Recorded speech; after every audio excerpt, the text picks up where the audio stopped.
So hello Singapore, hello SAS. Silas's first SAS. So for those of you that don't know him, this is Silas Cutler. He's my partner in crime. I'm Juan Guerrero-Saade, as Ryan properly pronounced, which is an accomplishment. And we are here to talk to you about, who is GG? We've been hyping up this question, who the hell is GG? We've kept this under wraps for a long time. It's been hard. It's, one of the things that, when you're in the research space, it's not just showing off, you want to share with your friends, you want to get feedback from them, and we've been trying to keep this under wraps for as long as we could, so we can finally talk about it here. Of course, thanks to SAS and thanks to Chronicle for abiding by our flights of fancy and our projects and letting us do crazy research for a few months, 6 months. Anyways. Well, let's not talk about how long. Okay, yeah, let's not talk about how long we've been doing this. But for us, this has been a bit of an obsession. We've been trying to figure something out. We've taken some creative license. We've essentially explored some avenues. We have failed a lot in the process, and we've hit some marks that we want to be able to share with you. So if you remember, a couple of years ago, Thomas Ridd, Danny Moore, Kosten Ryu, and myself were up on this stage, and we did what we called a parallel investigation into the codename Moonlight Maze. And, people made fun of me, at least, saying that we were trying to be the Indiana Joneses of threat intelligence. You right? belong in a museum. Things that belong in a museum. But if you remember that, the reason I bring it up is even though this was a toolkit from about 20 years ago, we actually found code overlaps and a certain evolution, iteration, development that connected to things that were happening now. A code base from 1996 being developed over time that was still being used in operations in 2011, 2016, 2017. That's my defense of what cyber-paleontology can do for folks. It may look like it's not worth going into, but there are always gems that we never quite expect. This led us to what I like to call codename fascination. It became this thing of, trying to figure out what is behind some of these cryptonyms. What do other people know? So we turned to my favorite slide deck. I believe it's also Kosten's favorite slide deck. Pay attention to that man behind the curtain. It's actually a guide from Canadian Intelligence on their efforts a long time ago. It's fairly outdated, on counter-CNE, or essentially intelligence speak for threat intelligence. And one system that I'm particularly fond of and fascinated by is this thing called Replicant Farm. It's essentially their old school Five Eyes version of a cloud AV. You get a lot of telemetry from these implants, and you apply some signatures, and you get some hits. And another thing that's happened quite recently, as Boldy talked about last year, is that we got this territorial dispute leak, which was a series of signatures. They mapped onto just signature names by number, but they also allowed us to connect things like file names to these signature numbers. So the least we could do as threat intelligence practitioners is have coverage for these things that we know some of these institutions have covered. Whether you want to dig deeper on those or not, fine, but you should at least be able to know as much as they know. So another slide here that caught our eye with this notion of codename fascination was this. If you look, you might be able to recognize names like Maker's Mark, related to Moonlight Maze, or Byzantine, which is a name usually for sort of cloud of Chinese related activity, or Snow Globe, which is their name for Animal Farm, or Babar, Bunny, Dino, all these different malware families that you might recognize. But then there's things like Aloofness and Voyeur and Super Drake, and we had no idea who the hell they were. And another one caught our eye, which was Gossip Girl. So apart from being a fun name, we started hitting the pavement, asking folks, trying to get sort of some rumint or what might it be to lead us in the direction of who the hell is Gossip Girl. The thing is, though, there was really no information out there. It was only referenced in perhaps that one document. That might be it. I mean, I imagine folks might have access to other things, but as far as what we had access to, that was it. So we started digging into taking some very pixelated views of that same document. And it turns out, if you look at the Replicant Farm signatures, they follow a certain pattern. You could see there's a type, number, actor, which is just 2 letters, and the malware family name. So for Snow Globe, you've got, it's a module, number 700, SG for Snow Globe, Chocopop, which is what they call some malware family. We actually don't know what that number means as well, but if somebody wants to let us know afterwards, we don't know don't know what the number is. We don't know what Chocopop exactly refers to. But there was a case where we did know what that referred to. If you look at another one of the very pixelated signatures, it turns out that there is a module 501GR flame. And that was enough of a sliver for us to start moving forward. That was our sole connection. Of course, we know what flame is. You've got folks from Crisis Lab and presumably Symantec and Kaspersky and everybody that originally researched flame. And it gave us this very tentative connection. We knew we were going to have to take some creative liberties with the Gossip Girl name. Fine. We might not know exactly what CSEC decides to classify that as, but to us it gave us an indication of this cloud that we were going to unravel. However, when you start looking at something like flame in that particular period of discovery, you essentially get this word cloud. There's all these things that connect together, not just because they were discovered around the same time, but because they're actually related to one another. So, flame and mini flame and resource 207 and Tokie, and then of course you get into the Dooku side of the house, which is also connected, and all of it is connected around one thing. So when we started looking at this, all of this connected to Stuxnet. It was all a consistent bubble. And when the story first came out, the only thing people saw in the end was this news stories and that picture. If you've read Kim's book, that was the gravitas of it. People knew that this was complicated malware. They knew that it was interesting. But what gave it that weight was this sort of geopolitical connection to whatever the hell may be happening in Iran. And that's what a lot of the coverage focused on. For us, we wanted to take that differently. Stuxnet would essentially become the trunk of this tree of branches that we wanted to explore. Since we don't know specifically what it is about Gossip Girl or how they might identify a specific threat actor in that, we wanted to redefine that. We wanted to add a missing ontological category in the way that we do threat intelligence, which is not just to talk about specific threat actors, individual threat actors, but rather to talk about a collaboration of threat actors, a supra-threat actor. So when you look at Stuxnet, Stuxnet in reality is the result of a framework of collaboration between at least 3 independent threat actors. It's essentially 3 independent threat actors or more putting together plugins in a way that developed this thing that allowed them to carry on their operations. And also working together to improve their tradecraft and use techniques that have worked in the past. Given how much we talk about things like information trickling down between actors, well, when you put them in the same room, I'm sure that some ideas get exchanged back and forth. So for us, this is what we will redefine Gossip Girl to be. We had a tentative link. We didn't have very much information. We had enough to move us forward, and what we decided was to treat Gossip Girl as the first investigation into a supra-threat actor, into a framework of collaboration. So when you start mapping that framework, you get some interesting connections. Yes.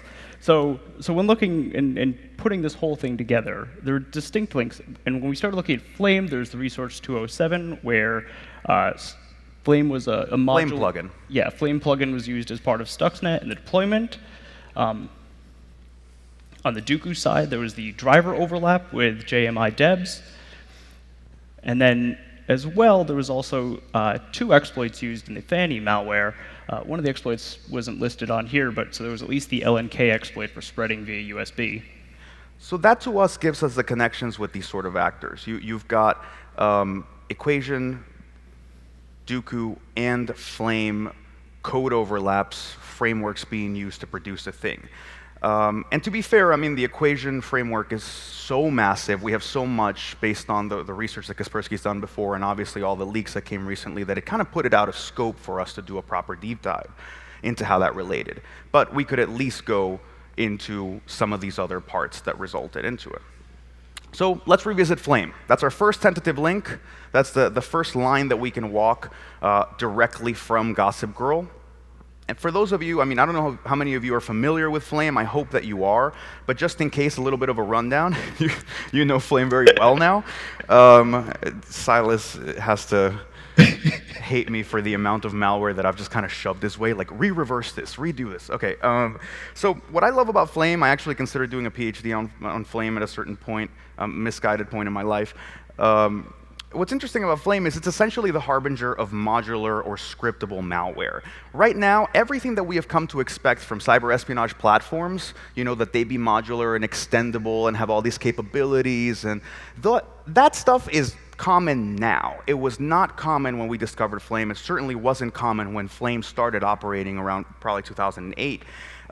So Flame, in many ways, was seminal to our understanding of what a cyber espionage platform should look like. And what made it so fascinating as this sort of modular scriptable thing was that it brought its own Lua VM with it. It had all these modules. It did things like auto-run infections and creating backdoor accounts and web shells and network replay attacks and anti-malware capabilities and recording audio from your machine and beaconing to other Bluetooth devices.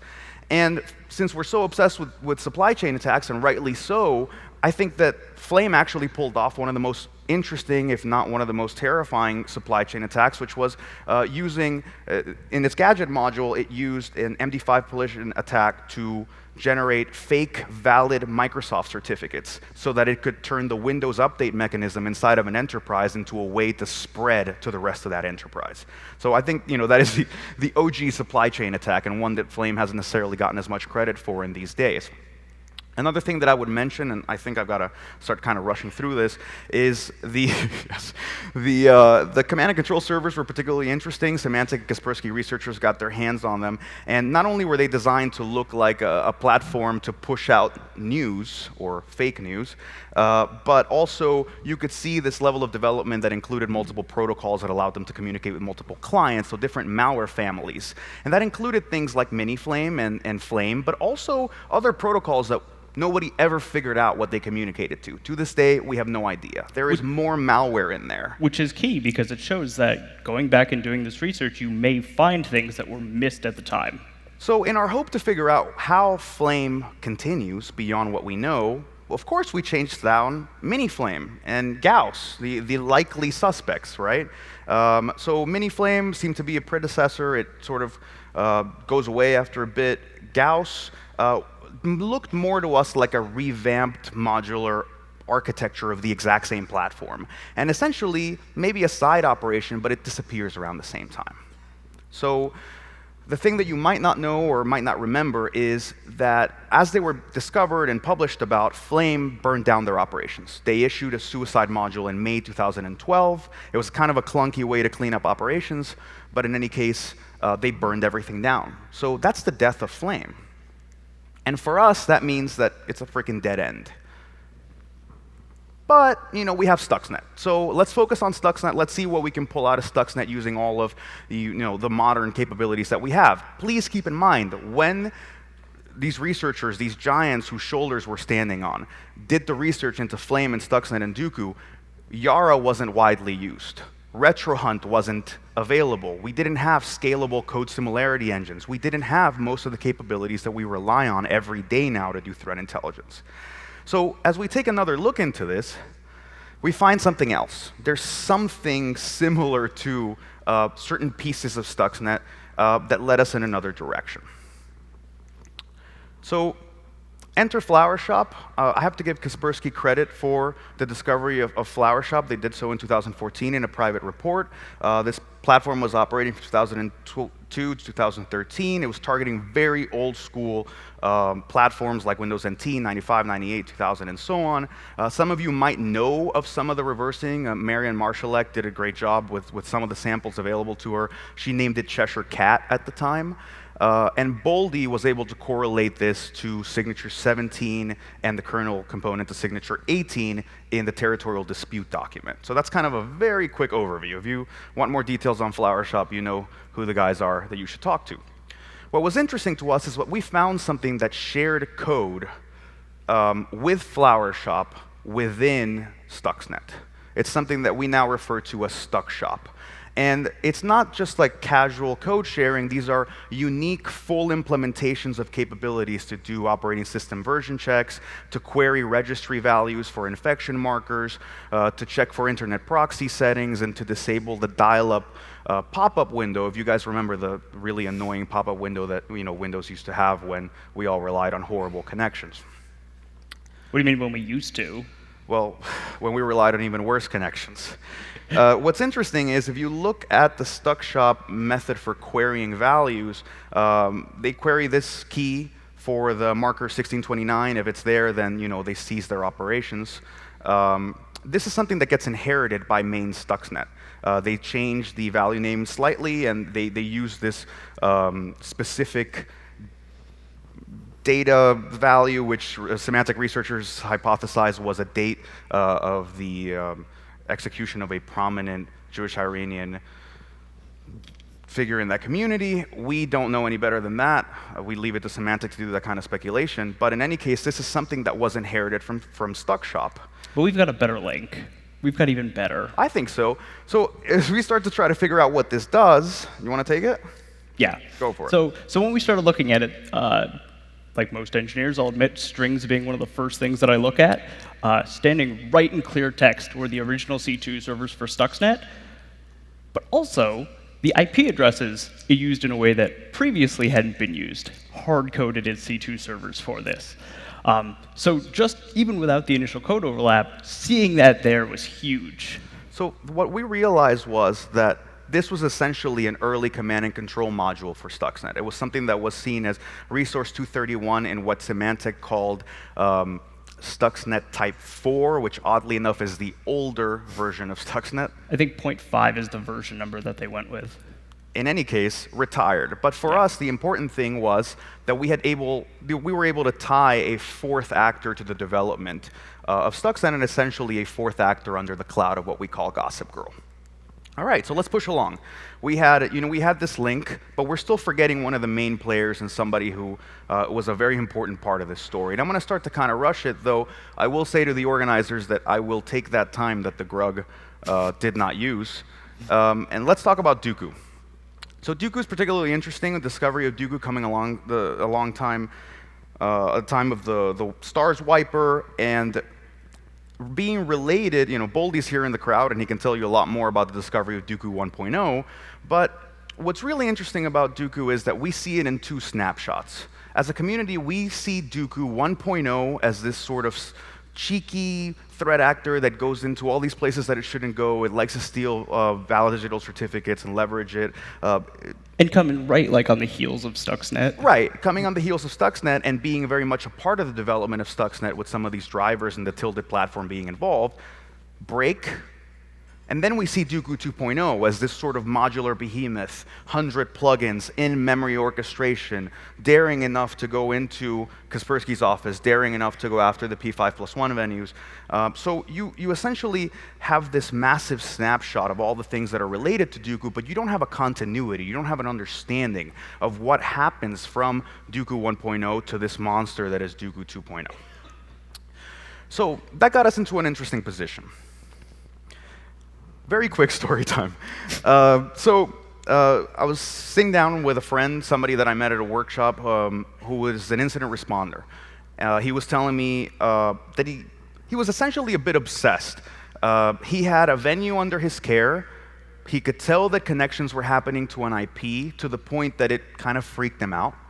And he decided that they should go into full IR mode. They collected forensic artifacts, they got memory samples, they got disk images, they got images from the domain controller and all the machines that contacted it, and they got the logs. And then they sat down with all of it, and they couldn't find anything. This had happened years before. And this IR lead was so certain that something was there that he actually held on to all the forensic artifacts. We listened to the story, and to be honest, I sympathized, I was curious, it rung a bell. No. So we decided to go back in. So what we found was, first of all, this kernel driver that suddenly pops up out of nowhere. It has a valid digital certificate, so okay, we understand why two AVs that had checked it before never, didn't think that it was something bad. It was signed by the same people that supposedly it had been created by. It was supposed to be a floppy driver, so okay, it creates a floppy object, cool, but then something's off. So, when looking at this in first pass, it didn't quite look malicious. There was something weird, which was that it read data from a registry key, decrypted it, and executed it. And the truth is like, while that's shady, worse development things have been seen. However, when you actually figure out everything that they'd put in there, what we found was a very interesting modular platform, something that extended far beyond, something over-engineered and bloated. It was a kernel driver that was loading a virtual file system in the registry, which in turn loaded an in-memory orchestrator, which in turn grabbed an on-disk virtual file system, which in turn loaded some plugins. It is the clunky middle step between Dooku 1 and Dooku 2.0. And so what it was doing as well is, from that deployment phase, is when it was actually loading the modules and deploying them, it would cast them basically off into new processes as it ran. You're basically letting the plugins hitch a ride on higher privilege processes that spawn. So quite interesting. So that for us is like, okay, we've assembled the OG supergroup, right? That you've got your connections, you've got now 4 players, and so that's GG, right? Seems like it. Questions? I don't know, man. I'm not comfortable with this. That's not. No. We start with Flame and then we just leave it there, and we don't. Where are these guys now? That doesn't sound quite right. It doesn't. It doesn't feel right. So we dug back in. If you look back at Crisis, the report on Skywiper or Flame, they noted something really interesting. Whenever the Flame guys left debug symbols in some of their samples, even though they had time-stomped the compilation times, there was an underlying statically linked library that was leaking build times. So you could actually tell at least the earliest possible date that some of these samples were compiled.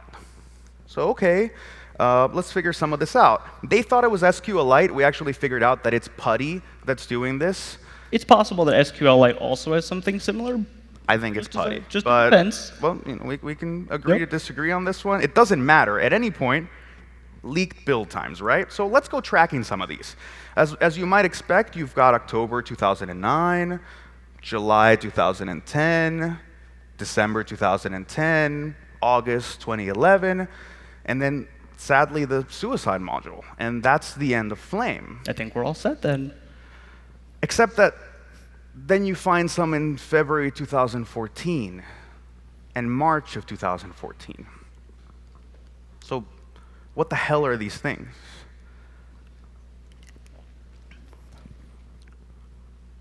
That brings us to Flame 2.0. So people familiar with Flame will remember the original OCX file that was used to deploy the malware. When it comes to Flame 2.0, we see that they've already started with the name change. So what was really interesting is so many folks caught on to the way that they did things that we knew all the file names that they were going after. We knew how they were deploying their platform, essentially.